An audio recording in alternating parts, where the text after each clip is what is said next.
Hello, everyone. Welcome to another episode of The Recap, the show we do here where we talk about the big entertainment headlines that are hitting the internet. I'm your host, Ashley, my co host, Jed, here. Say hi, everyone, Jed. Hi, everybody. Good to see you.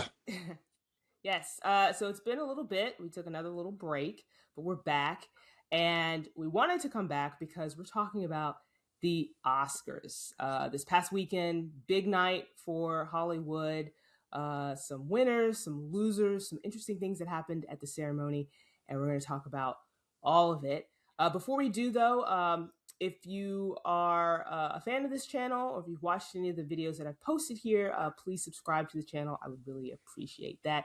And also, make sure you jump into the comments and talk about any of the things that we discuss in the video. Share your Oscar reactions, winners, losers, and all that.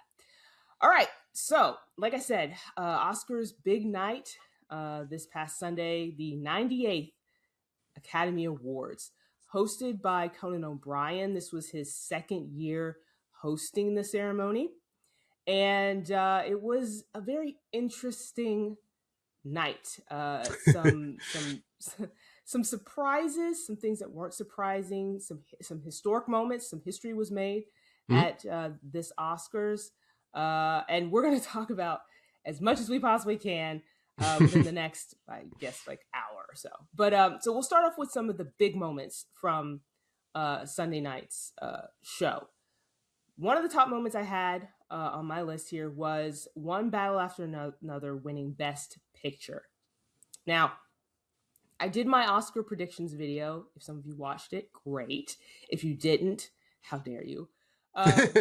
But in my predictions video, I said that, I thought One Battle After Another was going to win Best Picture. And it did win Best Picture. In fact, the movie ended up winning 6 Oscars, so the most of the night. And it was basically the front runner. It was between One Battle After Another and Sinners. But like I said, I wasn't surprised by this. It went as expected. Jed, what about you? Did you expect One Battle After Another to win? Yeah, I'd heard there might be like some momentum behind Sinners, maybe leading into the actual vote of the Oscars. And honestly, like when certain awards went certain ways, you were like, oh, maybe it is gonna throw a wrench into everybody's Oscar predictions and that kind of thing. But I just had a feeling One Battle After Another really checked a lot of the boxes that I feel like the Oscar voters like. So wasn't really surprising to me. And it had been cleaning up at other awards. I mean, it had been going back and forth a little bit between the two movies, but overall, I thought One Battle had it in the bag, and it turned out it did. And I'm not sad about that. I saw some people doing some, whining about it and that kind of thing, but overall, I wanted. Oh yeah. I mean, overall, I wanted Sinners to win. I was pushing for Sinners because Sinners was my favorite movie of 2025. But I wasn't surprised nor shocked that One Battle After Another ended up taking the top, the big prize. And also, like you said, you touched on this. One Battle After Another checked a lot of the boxes that I think the majority of Academy voters were looking for, and also the movie, whether you like the subject matter or not, or the subject and how it was told, the story, how it was told, the topic in that movie is so timely in terms of, government and society and all of that. And again, you don't have to agree or disagree with it, but just the topic itself. And so you look at what the Academy voters tend to kind of praise and award, it was just such a timely movie in that regard that I think they went for it. Along with that, Paul Thomas Anderson won Best Director, which again didn't surprise me. And I think it's, he's a very good director, so I don't feel upset about that. Right. Did I want Ryan Coogler to win? Absolutely. But I like Paul Thomas Anderson's movies, not all of them, but I think he's a very talented director, so I wasn't mad about that at all. I think there was a point where I did wonder, like, would they split it? Um, Mm. because Ryan Coogler, like, just some of the things that he did in Sinners, I thought were like could have been seen as great. I mean, obviously they're great achievements in directing and that kind of thing, but I could have seen the Oscars going, you know what, like, we're gonna give it to One Battle for Best Picture, but Ryan can have director. But then when you think about, like, Paul Thomas Anderson's got such the career and has been overlooked so many times, like, that's what I wonder. Do you think that I mean, obviously, I liked One Battle a lot, but do you think this was kind of a, hey, thanks for a great career kind of Oscar that he was getting, or do you think he got it for this movie? I mean, in a way, I kind of do. I think if he wasn't competing with Ryan Coogler for Sinners, I would probably say no. I think this is definitely showing like he's very strong. But again, he had some really strong competition. And this happens. That's why, like, when I was doing my predictions, I said it was really hard for me to kind of narrow down what I wanted to choose, because I was also weighing in like, okay, I think they're going to go this way, but the Academy has a history of, like, if there's someone who has been nominated before or who has been in the radar before, who hasn't been awarded, is this the time where they go, this is their time to get this award, right?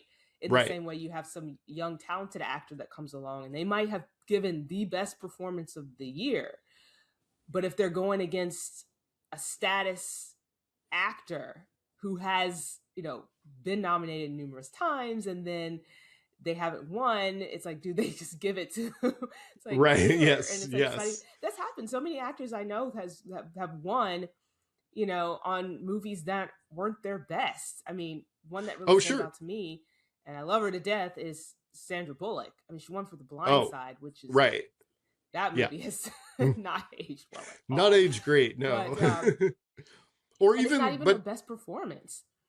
Even Leonardo DiCaprio, like, he was great in The Revenant, but I don't think that's his best performance. But I think that was just this is Leo's time, because he's been nominated a bajillion times before and just not gotten it. So, right. Yeah. But yeah, so end up one battle after another ended up winning Best Picture, Best Director. It also got Best Adapted Screenplay, which also went to Paul Thomas Anderson. Best Supporting Actor, which went to Sean Penn, who was not at the ceremony because apparently he was on his way to Ukraine. And they gave him a fake Oscar there. Did you see that? Since he was willing to come to the Ukraine, they gave him, like, something that they made up to look like an Oscar, since he came over there.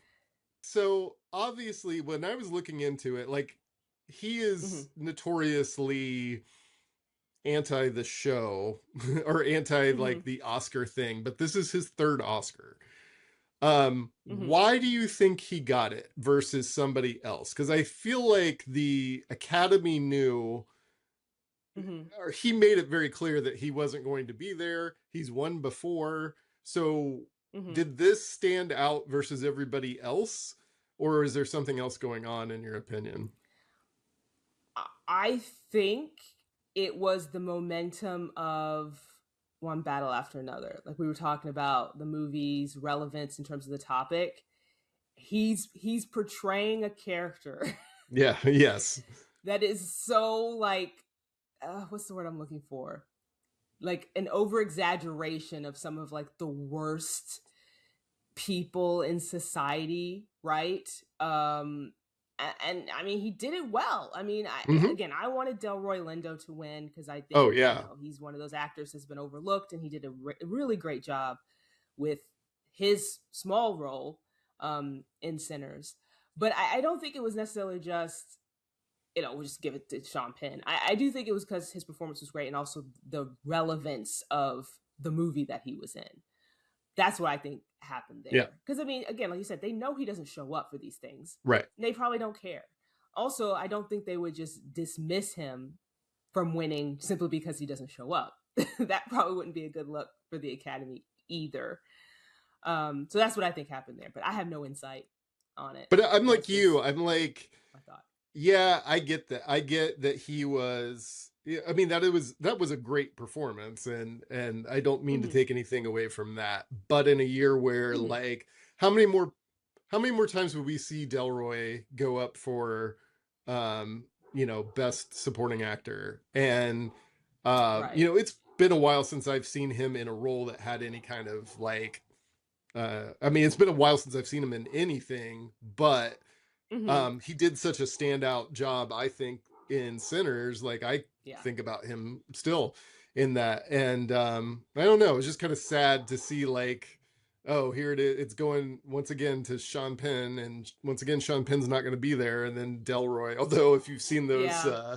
The pictures of Delroy afterwards, he didn't look too happy when they announced Sean Penn, but And I mean, it's gotta be tough. I mean, we were just talking about how so many times some actors get overlooked, and it's one of those things like you wish maybe that they could give the award to two people, although yeah.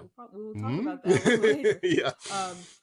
But yeah, it's just really tough, and a lot of it is based on how the Academy voters feel, right? Like we're talking about what we liked and we preferred. If we were among another group, our opinions might be varied, right? And Yeah, so that's what it true, comes true. down to. It's art, and people go, I like this more than this, and that's what happens. Mm-hmm. And it's hard. It's hard for someone who like I put a lot of work into this. I've been in this industry for so many years, and you don't get recognition. I understand.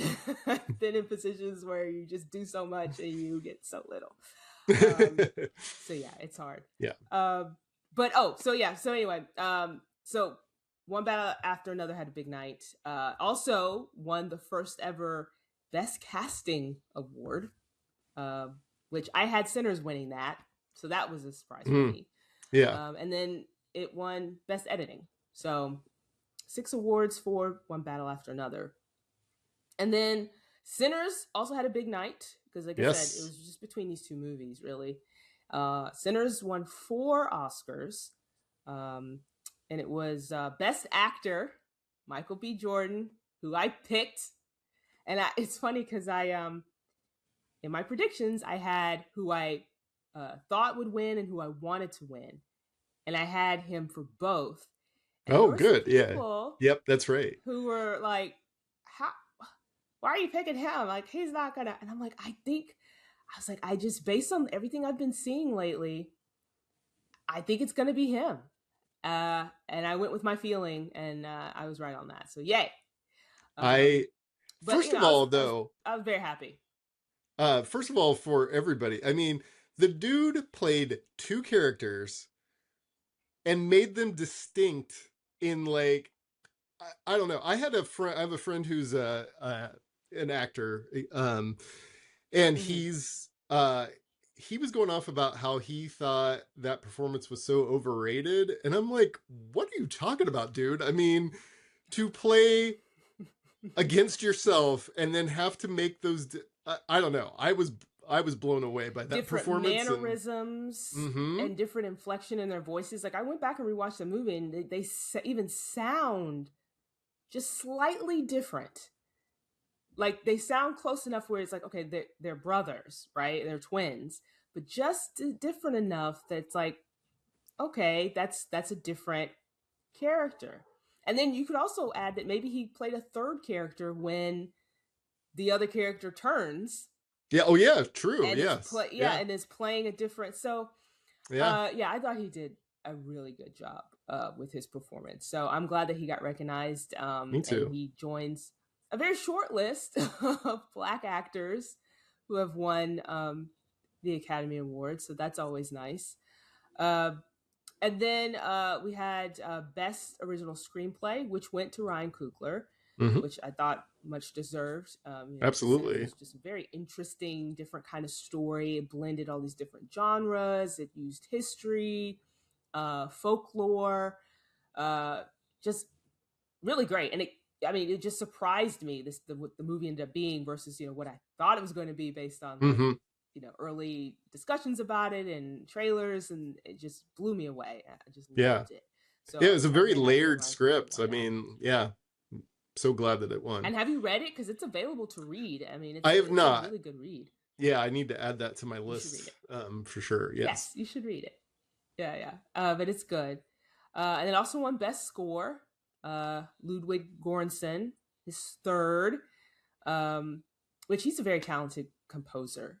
So he's well on his way. I think I was reading somewhere, or maybe I heard it on a podcast, that he is now at the point where John Williams was when he was like, he has the same amount of awards that John Williams had around the same age.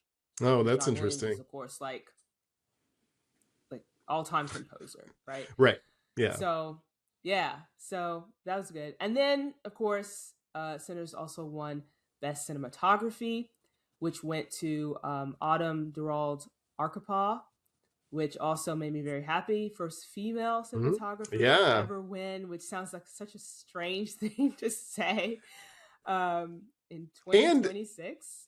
And it was like not even mentioned until Conan came up and said something about it, which is like a tragedy. But anyway, yeah, like how cool. What a awesome night. And like you said, it's 2026. We should not be the first female cinematographer at that point, but yeah, I mean, she wasn't the first nominated, which is at least correct. Thank goodness. But yeah, the first to win. I thought she did an amazing job with Sinners. I mean, that was for sure. Out with that movie was just the cinematography was gorgeous, just really, really well done with like shadows and light.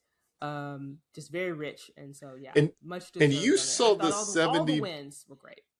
Didn't you see it in the like 70 millimeter IMAX? Was it that one, or was it that was the one? Okay. No, that was the one. Remember that it was like in Timbuktu. Okay, all right, yeah. And I couldn't get over there. Like it would have been 5 hours driving there and back, so it would have been 10 hours. And I really wanted to see it because they re-released Sinners and One Battle After Another in 70 millimeter, and I couldn't go to either because they were both in theaters that were very, very far away from me. And I was like, hopefully we have a theater near us that is supposed to be adding 70 millimeter sometime soon. So I mean, I'm already made up my mind. I'm just gonna drive for the Odyssey. I'm gonna have to just take a day off or something. It's like vacation time. Ashley, where are you going? I'm going to go see a movie. I'm taking an Odyssey to go to the Odyssey. I'm taking an Odyssey to see the Odyssey. Yes. Document my travels. Yes, exactly. Another big moment of the night was we talked about big wins, big losses. I mean, Marty Supreme went empty-handed. Nothing for Timothée Chalamet, nothing for that movie, which, I mean, I guess it shouldn't surprise me. I mean, it had 9 nominations and it got 0 wins. Mm-hmm. But I thought it would get at least something. But now thinking about it, I mean, it was up against some really tough competition in the categories. So it would have really had to stand out in one area, which a lot of people thought was going to be acting for Timothée Chalamet. So, when it didn't hit that, obviously it was like, ooh, bad night for Marty Supreme. But I mean, still, it was honored with a lot of Oscar nominations. But when you have 2 powerhouse movies that are taking up a lot of space in there, it's going to be difficult for sure. It's hard to break through. Yeah. And like I said, I had at one point Timothy winning Best Actor before I switched it to Michael B. Jordan. Again, Michael B. Jordan was always the one I wanted to win.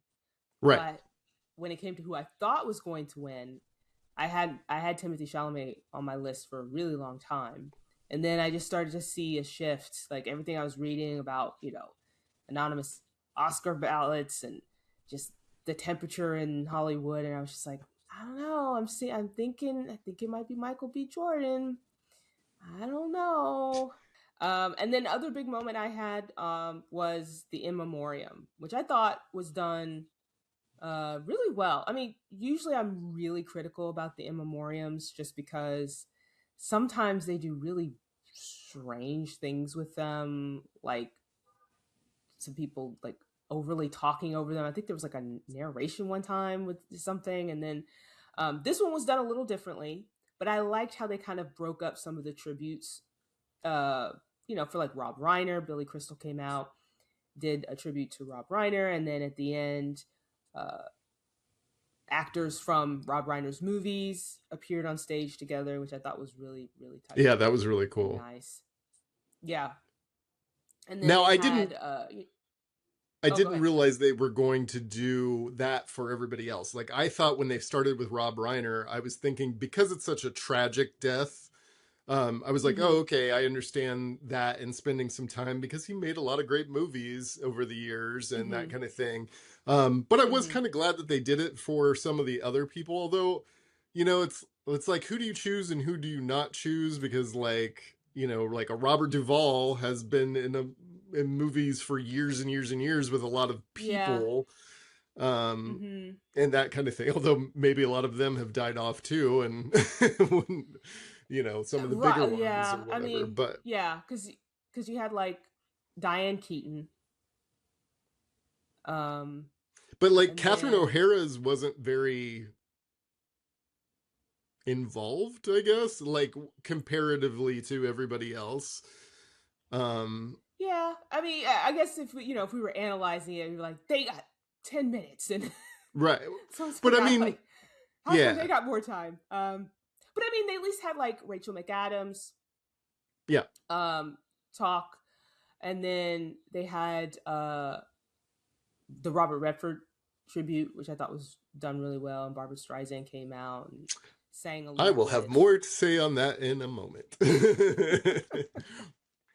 Oh, I think I know where you and which part of the show you're going to talk about this. Stay tuned, folks. Stay tuned, people. But overall, I thought it was really touching. I think they could have, if I had a criticism, just a small one, it would be like they could have shortened that section a bit, because I do think it was long. I mean, I know they were trying to like get everyone in; they didn't include everybody, but especially when you have the tributes, like they're scripted out. I mean, they know what they're saying. Yeah, they're not. So they could have, shortened things a little bit, just to kind of keep things moving and not feel like you were at a funeral. But overall, I thought it was done really well. All right, so we're going to move on to the next part of our Oscars discussion, and that is sharing our favorite moments of the evening. Jed, I'll let you start. I'm struggling with this one, honestly, and I don't mean this in a bad... Did you not like the ceremony? I did. I honestly did not like the ceremony. Oh, wow, okay. We can talk about that in a little bit, but I don't know that there was necessarily anything to me that, like, wow, that was the cool, like, I don't know, like, thing that, like, I'll say that I thought it was the surprising things, like the things that I'm like, oh, that was neat, was obviously the tie, which was for best doc short. Is that right? No, it was best live action short. Live action short, yes. Because it was between people who something saliva. Yeah. my brain is not working right now. People who exchange saliva, and then what was the other one? I can't remember right now. We're prepared, everyone. Listen, I had it in my head. The singers and two people exchanging saliva. Exchanging saliva. Yeah. Yes. So, like, we're professionals. Yeah, we're professionals. I thought it was so funny. Like, can you imagine, like, the first group that went up, when they knew that there was a second winner, everybody else, like nobody else is paying attention to what that first group is saying because they Because they all want want to to know who the know, next like, did person they win? is. Yeah, exactly. Are we winning too? Like, what's going It's on? like, is our movie going to be called next? Yeah, yes. Like On nobody stage. is paying attention to that. But I thought that was, Yes. like that is something you definitely don't see very often, and I thought they handled Mm-hmm. it pretty well Really for well, yeah. for that kind of a thing. I mean, Well, at it was first I thought no maybe it was a gag because like a La La you know, Land kind of thing coming yes, back to la la haunt you. la. um, But no, I thought that was kind of that was cool.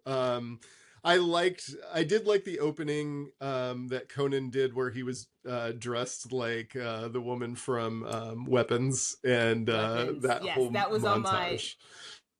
Yeah, the cold open. I put Conan's cold open. I thought was really great. He was dressed up But as uh, Aunt Gladys and was going through different scenes of the movies that were nominated and had the kids chasing yes, after him. I thought including that. Yeah, I really liked that. including uh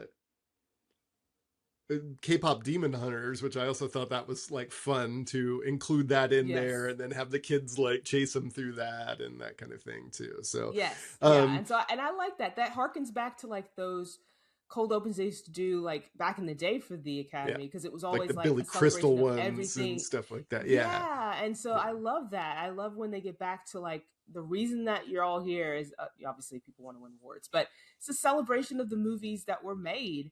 And I feel like a lot of the award ceremonies over the years got away from a lot of that. It was like a lot of Mm-hmm. production stuff, but like nothing where it's like remember this scene from the movie or remember this funny thing, and it's like you incorporate that into the production. So I thought that was really well done. Yeah. I also on my list of favorite things, the only other two things I had were the live performances of the musical numbers. I Lied to You from Sinners I thought was done really well because they basically Yes, tried to that was recreate cool. the moment from the movie. So they had all the different uh, artists. They had Mm-hmm. Misty Copeland come out and do ballet, which Yeah, I don't know if that was already planned or if it was a I late wondered that addition. too. Because she had just had surgery like last year, end of last year. Like was it knee replacement, hip replacement surgery? And so she was like, and she's out here, dancing. So I was like, did they Bringing say her come out all, of yeah. retirement and dance for us? We need a ballerina. Or if that was But already I planned. thought I think that'll go down as one of the most memorable musical productions there because like you had a camera that was going through, which I thought was cool. I had not seen that before, or if they Yes. have, it's been very rare that that kind of thing has happened. But I thought that whole like Yes. setup was really really neat. Yes. Yes. Really on. Live singing, people dancing. It was set up. People wearing different costumes. I mean, it felt like a production, which I really liked. And then I also liked Golden, the performance of Golden, which felt like a concert. I was mad it wasn't there because they had people with the lights and they were like going back and forth. I was like, this seems fun. So I liked the live performances. Yeah.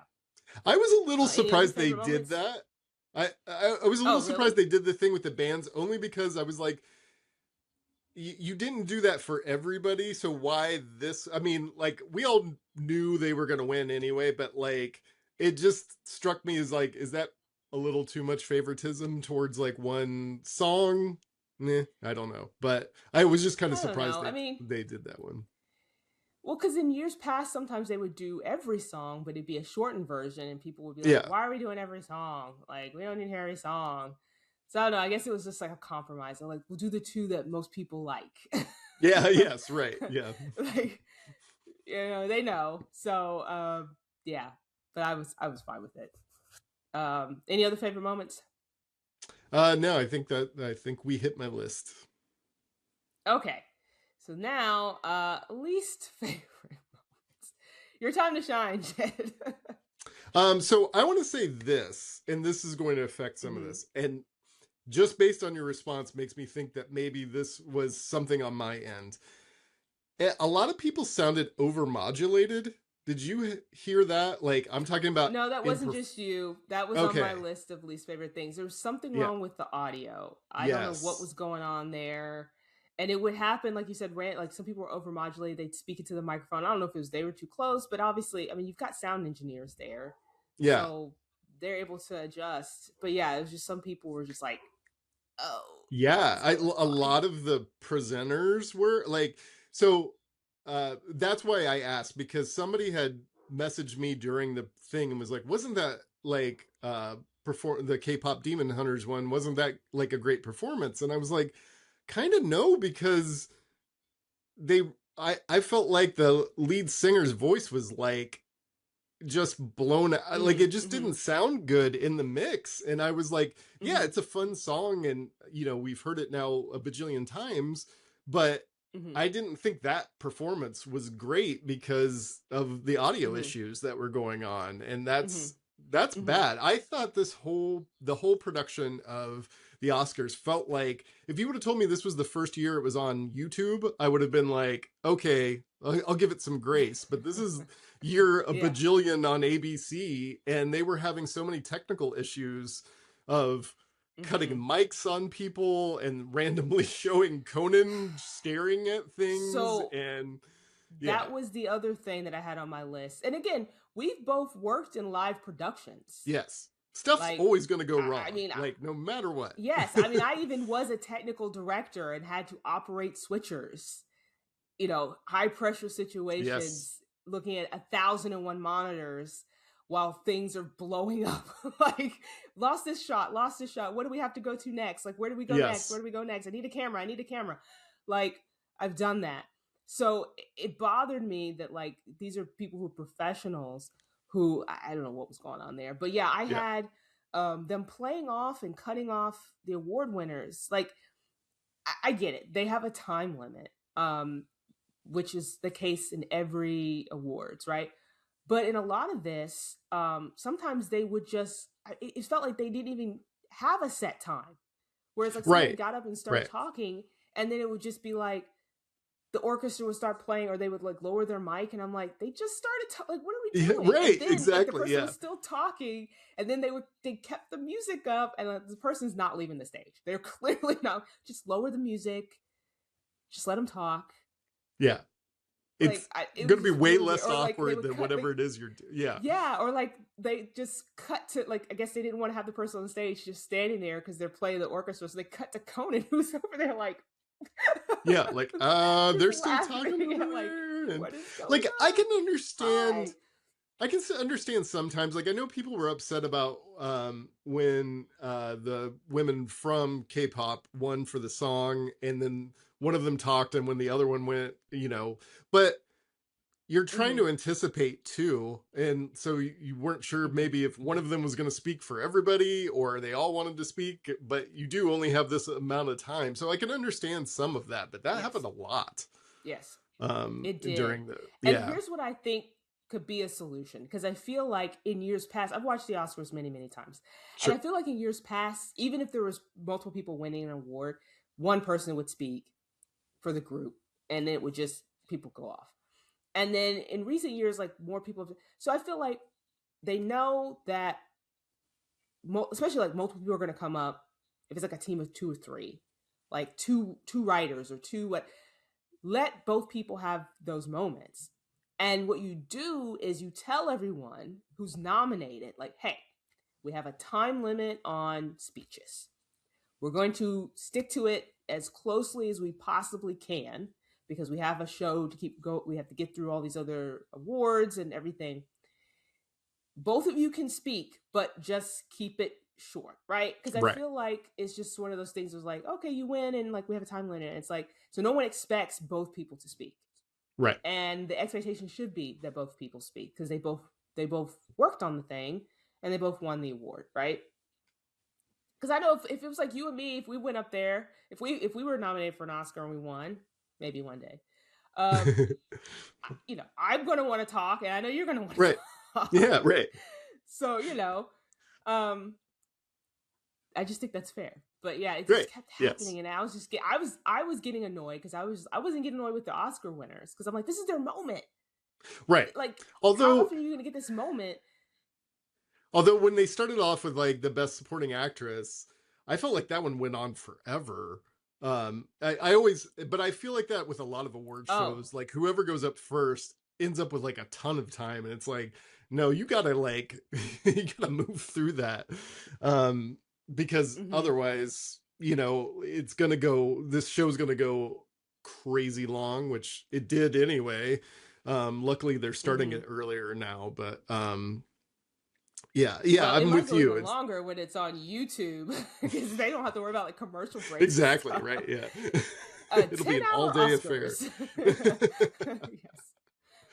But Um, I'll yeah. also throw out there that like the placement of like let's cut to Grogu in the audience. Like, what was that? Multiple times. You Like, have I to get it. remember It's on it's on Disney. It's on ABC. ABC, owned So by you get the Disney. Disney synergy. I tell you, listen, I love me some Disney, but yeah, it's just like it felt like so many of those moments felt like the writers of the show were told like we got to incorporate this, You have to have and they Grogu were do like, something. how do Yeah. we get the Mandalorian and Grogu mentioned in the show?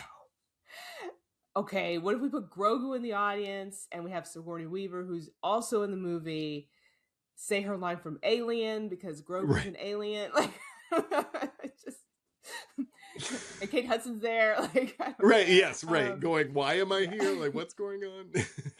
yeah. Some of that just did not. It was No. not integrated well. I would have just Uh, preferred like this moment is brought to you by the Mandalorian and Grogu in yes. Right. theaters, whatever, da da That would have da, and then been just have like a little thing, and I don't know. Yeah, just something that was not that, because that was very cringy.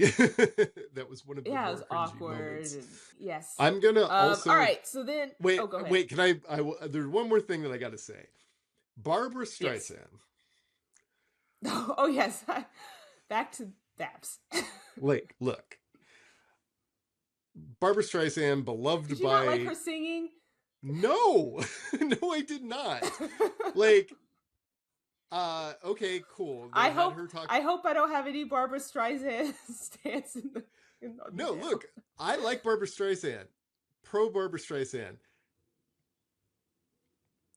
It just, again, I think it was partly because of the audio was not good, but she is known for having, Mm-hmm. and there were times that you could hear that smoothness to her voice that only Barbara has. I mean, I'm probably other people do too, Mm-hmm. but she's famous for that. And then there were times that Mm-hmm. it sounded awful, and I was like, why are we doing this? Like, Mm-hmm. I get it. It's the song from the movie and all that kind of stuff, but wow, that was Yeah. not good. And there was a great video that I saw where they just wanted her. It was somebody acting out her being told that she was going to present for Robert Redford, and then she goes, "So when do I sing?" "Oh, you're not singing in this." And she's like, "No, no, no, I'm going to sing. There will be a song."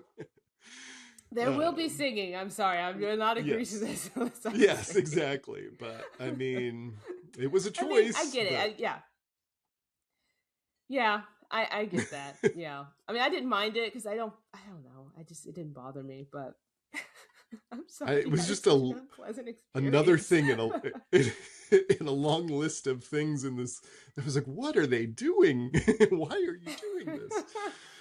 Yeah, there were a few missteps. I I also think, and then I'll be done, I swear. But like the Conan, One more thing. Conan to Mhm. me seemed tired. I don't know if that's the word to use, but it seemed a little less energy than he had the Mm. previous year, and I'm not sure if it's just how the show was being run that made me feel that way. Yeah.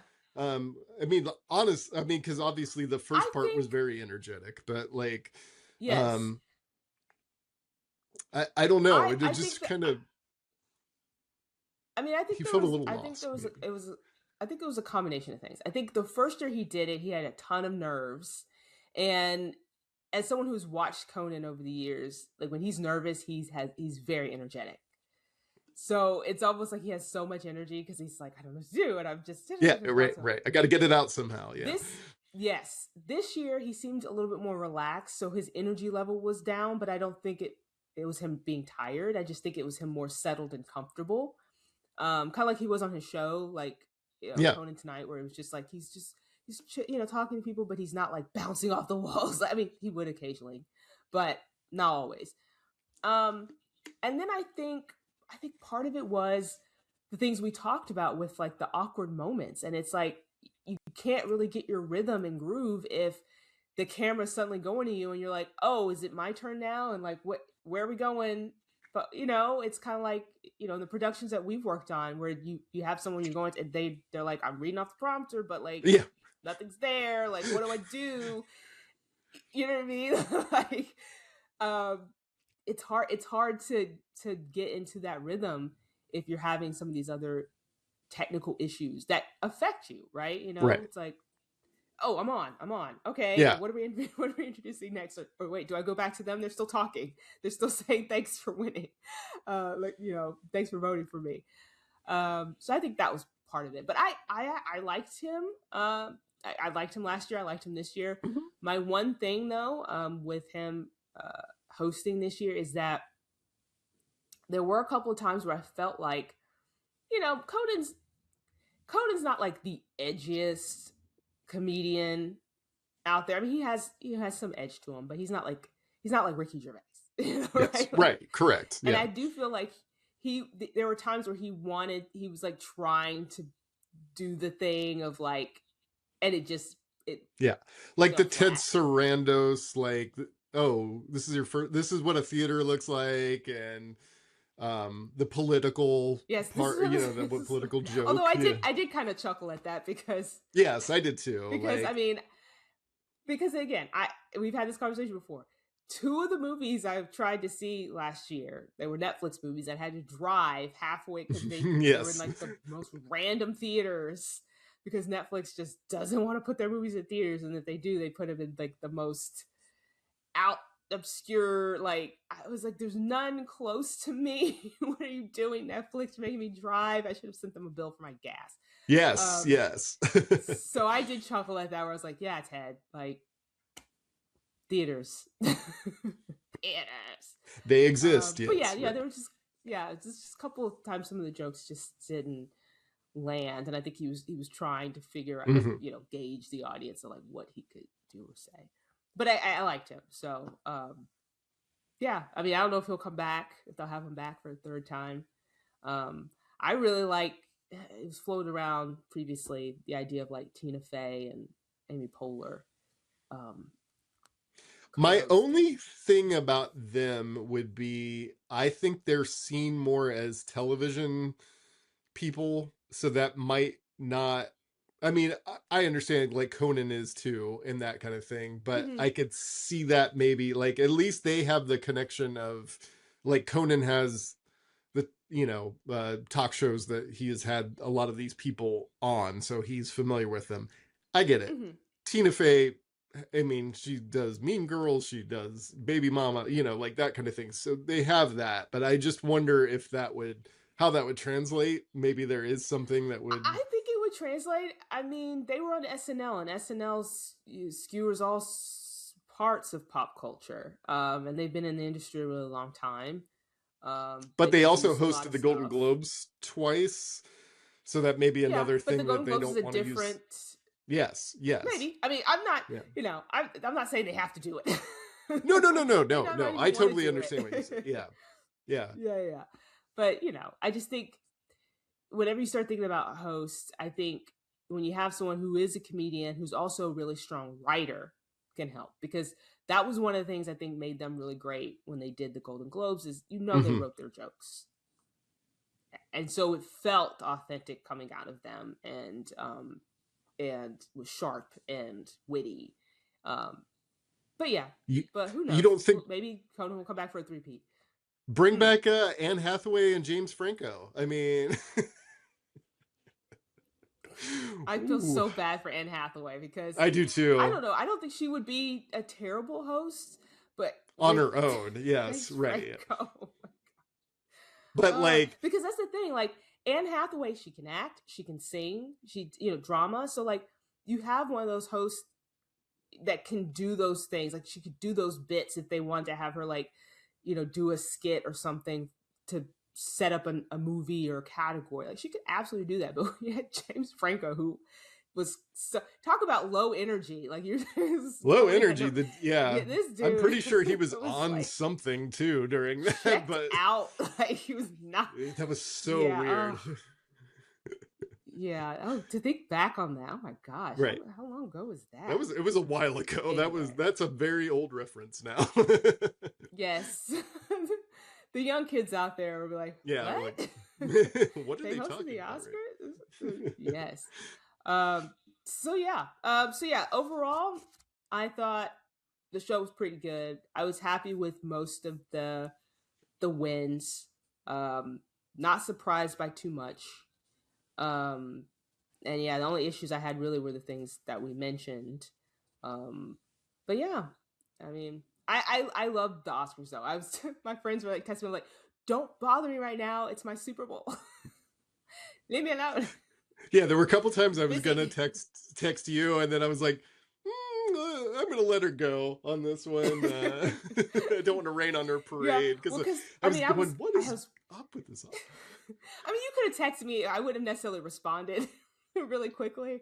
Yeah, I had it on the TV and I had it on the computer, and then I was live like tweeting / threading on social media and like sharing clips and like sharing updates. And so because I am that person. My previous job, like that's all I did was I just live tweeted, live blogged and stuff. So I get into that mode and I'm just like, this happened, picture, update, and this video clip.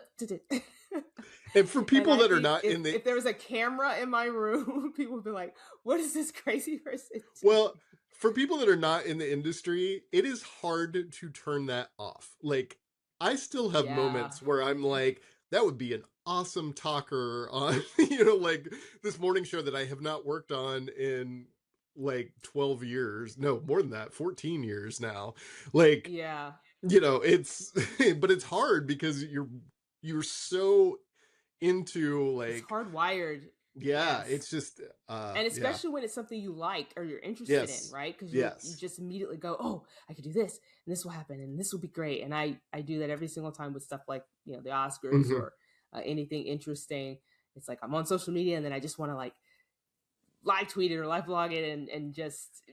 I got to get this out. Like this, yes. Yeah, exactly, and then by the end of it, like most people would be tired. I was just like, wow, that was fun. We did it. Yeah. Did it. Yeah. Okay, so that concludes our Oscars discussion. So we're going to do one final thing where we share some recommendations. Can I ask you one fun question? Okay. If you won an Oscar, where would you go after the Oscar? Like Michael B. Jordan went to In-N-Out. I know that that's kind of a thing.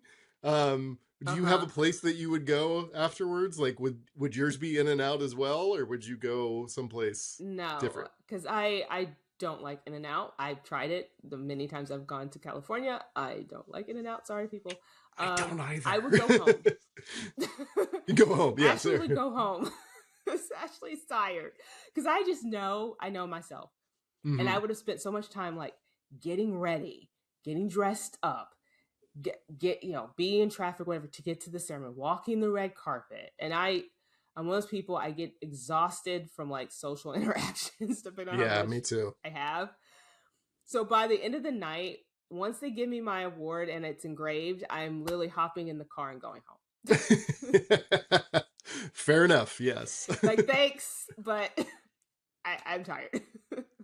I think I would go through Taco Bell drive-through on the way home. that and would just be holding it like, how much do I owe you?